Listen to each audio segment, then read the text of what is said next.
Now this is what the screen on my camera looks like whenever I try to record anything. Now I'm having to go totally old school using a TV, a VCR, and my camcorder just to be able to see what I'm recording on my camera. After I broke the camera, I didn't realize I was going to be able to use it at all. I hadn't tried it.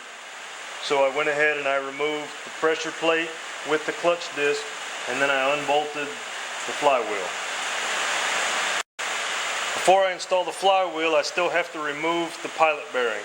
I'm going to be using a pilot bearing removal tool for that.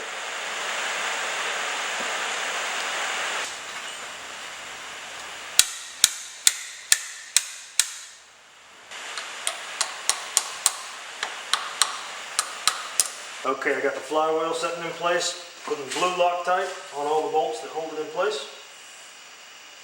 I think I just said in place twice, I'm sorry about that.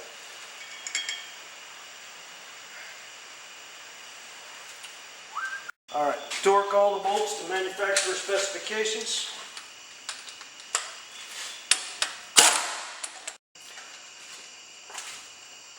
Okay, I've got the clutch disc in place, facing the right direction. I've got my clutch disc installation tool holding it in place. Now I'm ready to Loctite the bolts and put the pressure plate on. Alright, I've got a couple of bolts started. More blue Loctite. Holding the pressure plate on.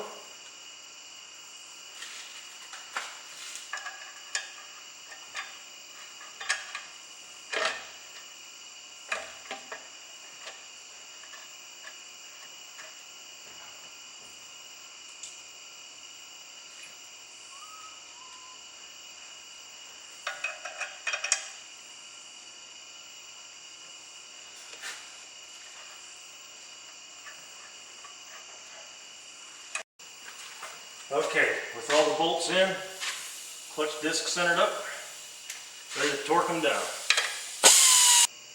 Before you stick the transmission in, you want to replace the release bearing. There's a couple little springs here on the clutch fork. Give it a little tug.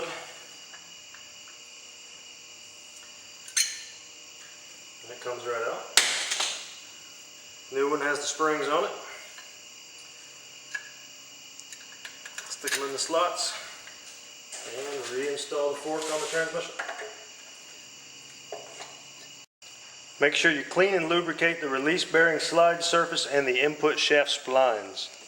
Once you get the transmission lifted back into position, it's time to start bolting it back up.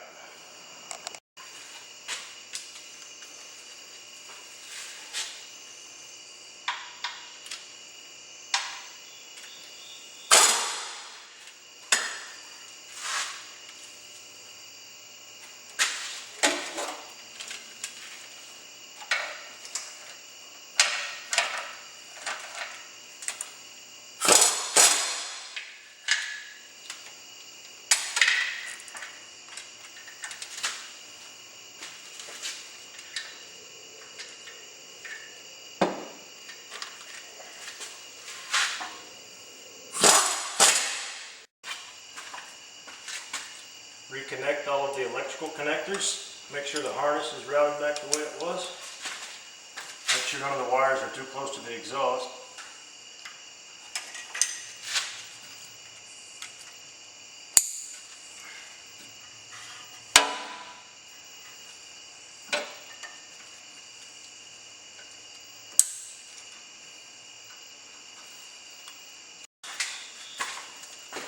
Reinstall the slave cylinder.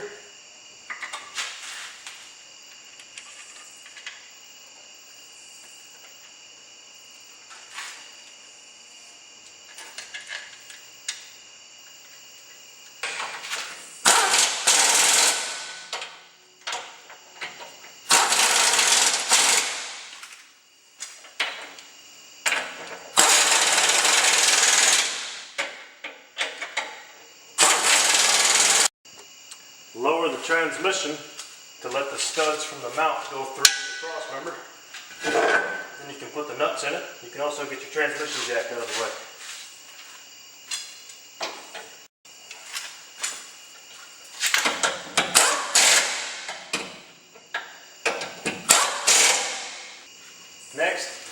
align the exhaust pipe with the flanges at the manifold, reconnect the clamps, tighten the nuts.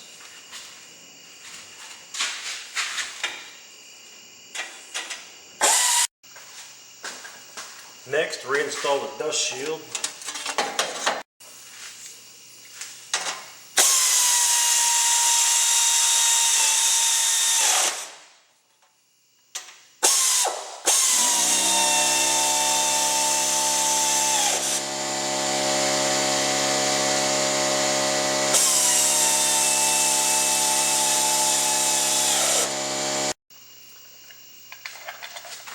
Now this aluminum plate can go back up, and then the suspension crossmember.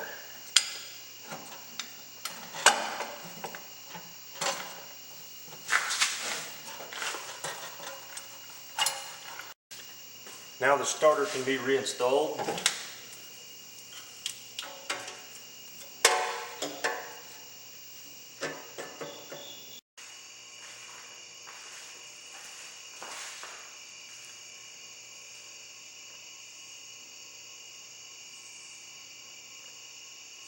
With the starter reinstalled, we're ready to put the drive shaft in. Making sure we align the marks that we made when we removed it.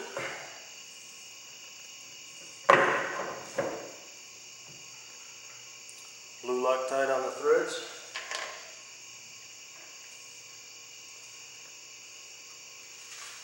With the drive shaft tight, we're ready to install the shifter.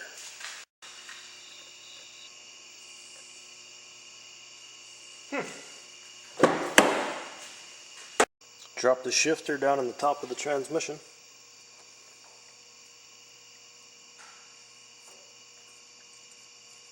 Get everything lined up, falls right in place. Put in the 4 Torx bolts that hold down the top of it. Slide the little boot back down on top of the transmission. Install the shift boot. Alright, with that screwed down, it's time for the shifter and then the center console.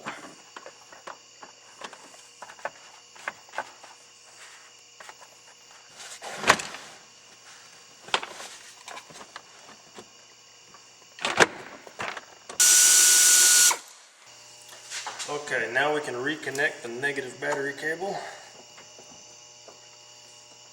and we will soon be ready for a test drive. Okay, we're ready for the test drive.